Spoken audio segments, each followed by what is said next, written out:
I'm 89 now. I'll be 90 in January. Were you drafted? Drafted in 42. I suppose I was in my 20s.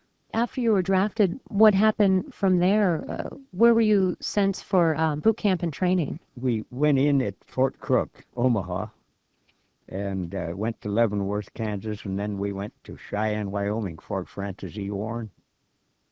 Took the train through Kansas, which was interesting. So where did you go from your training then? Were you deployed overseas? Basic? No, I went back to Omaha. I went to school a little bit in the motor school. Then we went to Shenango, Pennsylvania, which was a new camp. We was there till we shipped out of Fort Dix. And where did you ship to? Well, we was 23 days on the water. We went to Africa. Took a while. We had to zigzag to keep the subs away in a big convoy. And what did you do in Africa? Well, mostly moved back and forth kept away from the dust storms.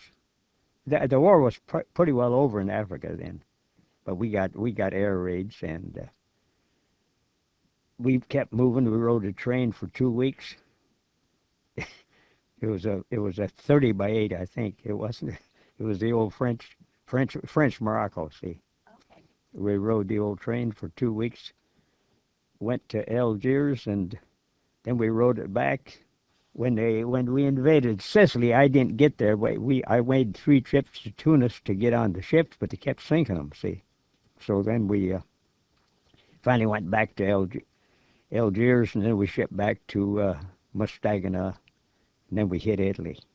How did that feel, knowing all the ships were being sunk, that you were going on it? We'd go down there and then come back. During the night, they'd sink them, but some of them went to Sicily. Yeah, there were some of the ships. They didn't get them all. What happened once you were in Italy? Well, we landed in below Naples there, and we just kept going. Went to Milan when the war, and then Italy surrendered. I mean, they surrendered when we landed. Before we landed, actually. They knew you were coming. But Mussolini was still the boss. See. So we went up through from the bottom to the top. When I come home, I come out of Italy, 45. But yeah, the war was over in Italy long before the Bulge or anything. See, some of the boys went up to the coast of France, but we took over the Riviera, the Italian Riviera, like the French Riviera. We lived pretty good. Otherwise, we never slept in a building. We'd always tents. All tents. 2 winters in the pup tents, pretty, and sometimes the snow got over the top. But we'd make a 4-man or a 6-man if we stayed very long in one place, you know. But most of the time when we was moving, we'd just keep moving. And what was your mission while you were there? What were you doing? Well, I was with the 63rd Signal. I got assigned to the 63rd Signal and the forward command post. See, and our job was to kind of keep supplies, like their field telephones and pictures. We had photos we'd run, and I was with the ordnance and motor pool actually. Do you talk to a lot of the soldiers that you served with from that time still? No, not too many. Not too many. There wasn't really nobody from the area here. No, they had a reunion in one time, I think, but over in Italy. But I didn't go. I didn't leave nothing there. So what was it like, the mindset of you and your fellow soldiers while you were there? Were you in any danger, or were you scared at all? Oh yeah, you get scared, but then you can't panic. That's the trouble on most of your heroes. They panicked. Oh yeah, it was kind of what you call mass confusion most of the time. A lot of the time. Well, you know, one guy's supposed to do that, and the other outfit's supposed to do that, and it don't happen. What's going to happen? You know, it's kind of mass confusion, but. And long time, 2 years there, 2 winters. In Italy, mud, mostly mud and mountains. Italy's mountains in the middle and Mountains in the middle. Now, were you married at the time you went No. overseas? How about your parents? Did they worry a lot about you? My mother did. My dad died in 1929. I was 11 years old, Oh, so I'm sorry.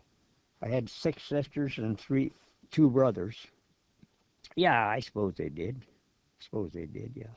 Did any of your brothers go overseas? Yeah. My one brother went, and then we at the farm there we raised 2 cousins, and my uncle stayed there after my dad died. So actually, there was 5 of us from that place went to service. And did they all come back? Yeah, yeah, we all came back. Yeah, there What was five stars in the window there. What did you think of the enemies at that time? The Germans, the Japanese? Oh, the Germans was more civil. Japanese was no Japanese.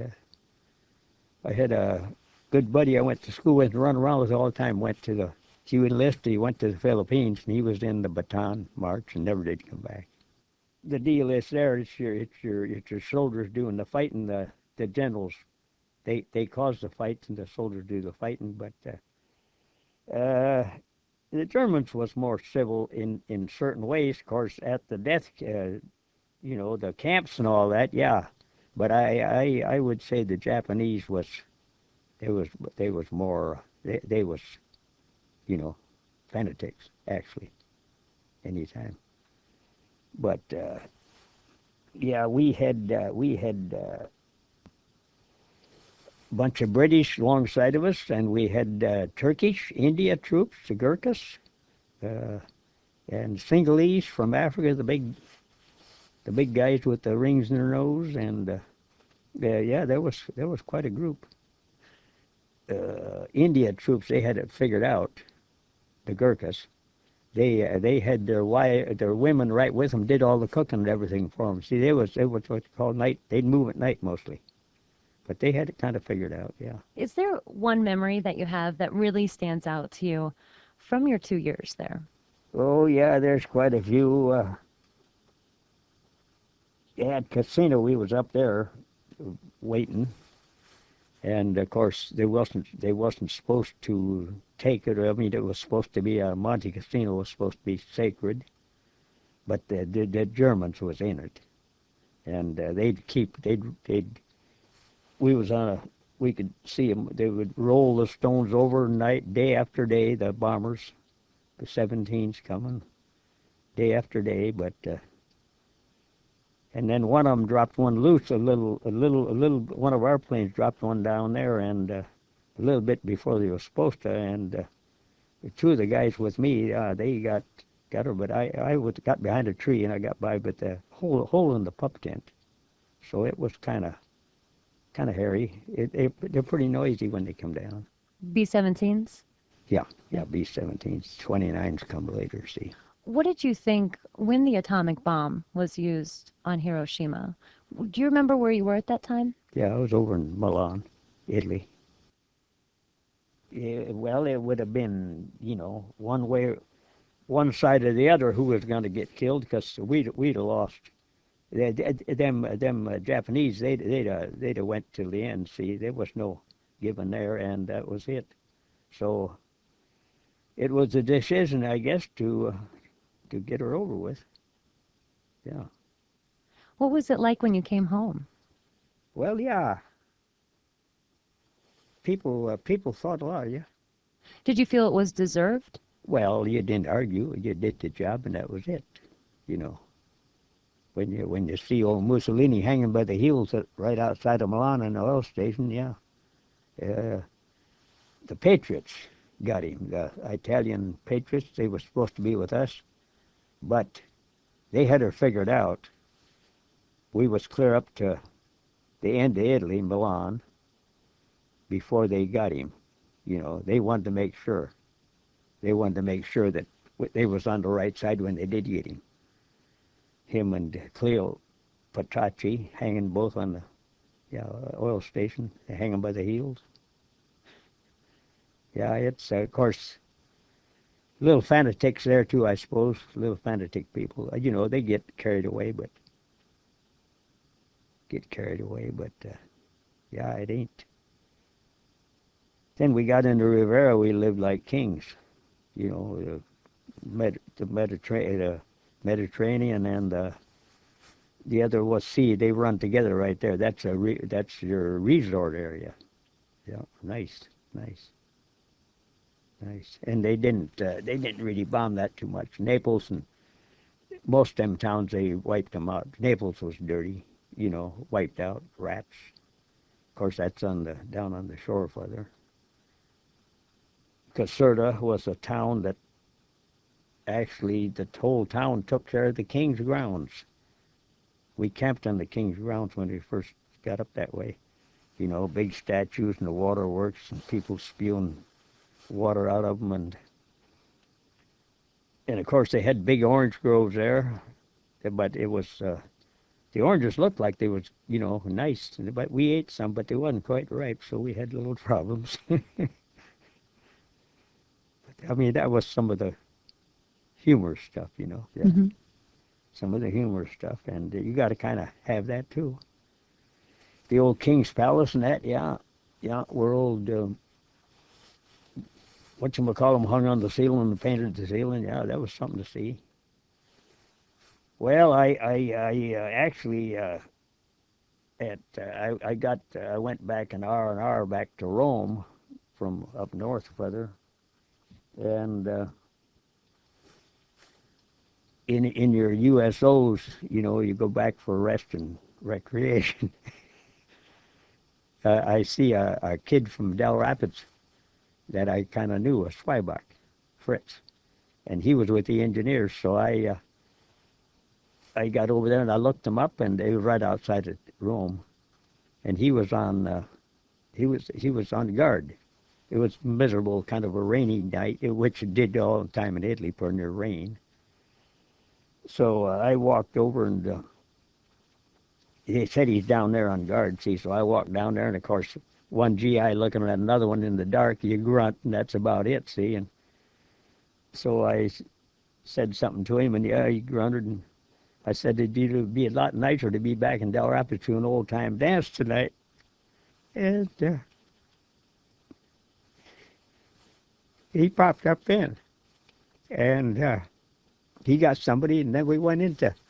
We spent 3 days in Rome. We went all through. We went to the St. Peter's Square, and big crowd there. And Paul, was it? Yeah, he was running then, I think. Pope Pius, and he come out and blessed Norwegians just like he did the rest of them. So that was kind of interesting, yeah. And then he was on his way to Japan, down by Panama when the war ended. So then he came home. Yeah,